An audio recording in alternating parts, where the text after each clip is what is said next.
Hey everyone, Dr. Jamie. Welcome to day 5 of the detox program.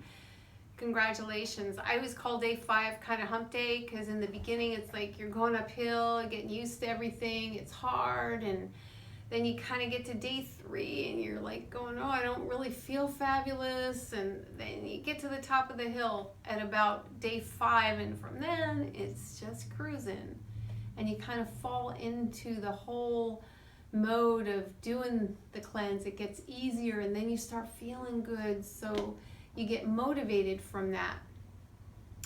Last time we spoke, I talked about goals, and we talked about making some goals. And if you guys didn't do that, remember I asked you to make about 5 goals and then circle a couple of the most important ones. The goals were to be specific, which means not just saying losing weight, but losing a specific amount of time, specific amount of weight, why you want to lose the weight, and getting beyond that to really the why that you're doing all this, and that is whatever that feeling is. Because let's use the example of wanting to go to a high school reunion, and that's why you're trying to lose the weight. And it'd be really fun to look spectacular at your high school reunion. And the feeling would be really feeling good and happy and proud of yourself. And it's really the feeling that you're after, not just the weight loss. It's the feeling that you get from that. And that good feeling is what will drive you. Okay, today we're going to talk a little bit about brain connections and how this all works and how we get stuck in these beliefs and how the food industry has really bombarded us with so much advertising, and what they use is repetition and they use emotions to get us. But let's look at how this happens. This little guy right there is what we call a nerve cell. This is what you have in your brain, and any connection that you have, whether it's around a food you want to eat or whether it's about learning to play piano, whatever it's about, we have nerve cells that form connections.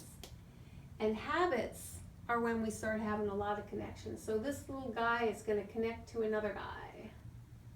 And then this little guy is going to connect to another guy. And my drawing is just going to get worse. So what I'll just say is, let's just say we have a gazillion of these connections coming in together. And then what we have is a whole group of these connections. That makes the connection pretty strong. Somebody who's been playing piano since they were 5, they'd have a lot of connections. But how about a sugar addiction? Same thing, you'd have a lot of connections. What we did to form them is we made so many connections. Gosh, this looks like a 3-year-old drew it. It's awful. Okay. But you get the idea. And how do we unlearn habits? We break the connections. We stop the behavior, right? We change our thoughts. We get rid of the old thought. And that's what we're going to be getting into. How do we change a belief? It works really well if you start out by taking an action. And you guys have taken an action because you're on a detox program. That's an action. And that action is going to lead to a result. And that result is going to be you feel better, your skin looks great, so you look and feel better, you've lost some weight, you feel good about yourself, you feel happy, the emotional content is there. And that can lead to changing of a belief. And you start to look at things a little bit differently.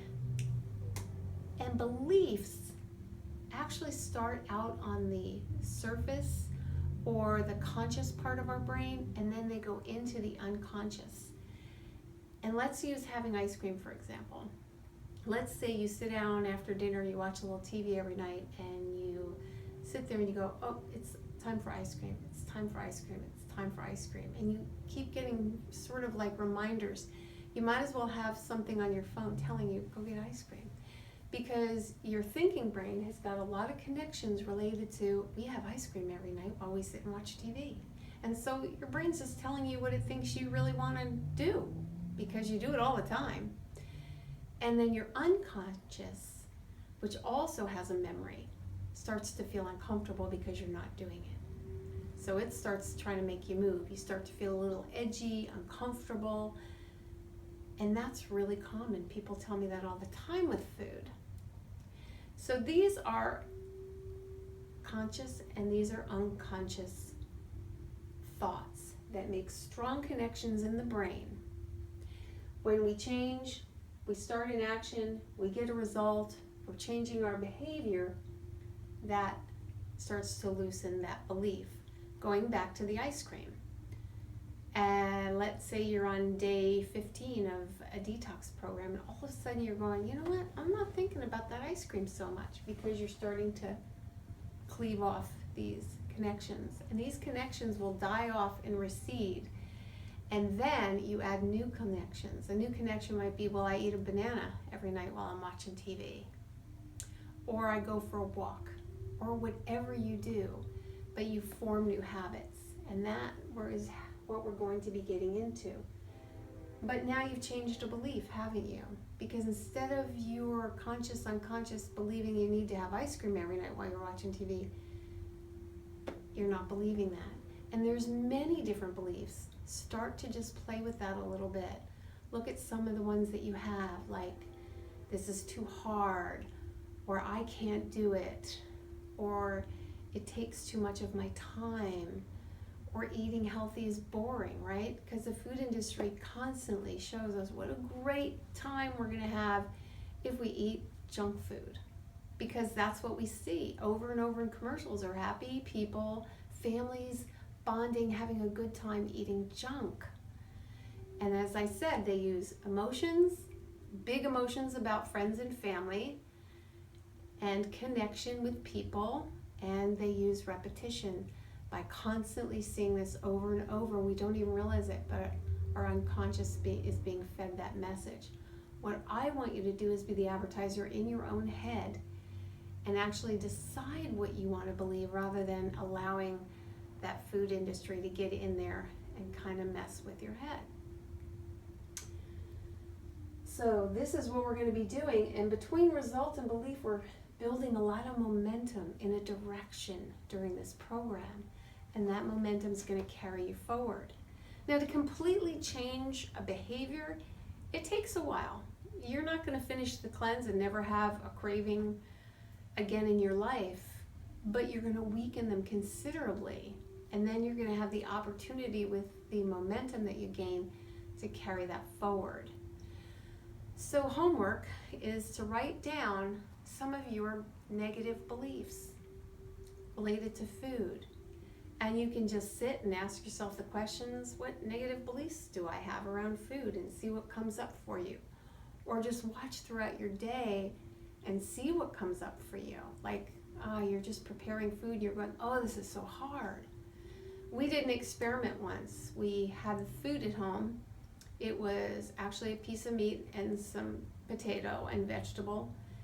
And one of us drove through the drive-thru, bought like a Happy Meal. The other one went home and fixed the food. And it took the exact same amount of time. But the belief is, if we prep it at home and fix it at home, is it takes so much more effort. Doesn't it take effort to drive through the drive-thru? You gotta get in your car, you gotta go, you gotta get there. See what I'm saying? That's the food industry changing our thinking. We don't have time to fix food. We don't want to fix food. It's not unpleasant fixing food. So this is what we're going to start playing with. So see if you can come up with like 5 of them, just like you did goals, and then look and see if you can figure out 2 of them that are the most significant to you. And then we'll be meeting in another couple of days. Have a great evening. You guys, you're doing fantastic. You've gotten this far, and like I said, you're almost there to the downward slope. Keep going, and we'll see you soon. Bye.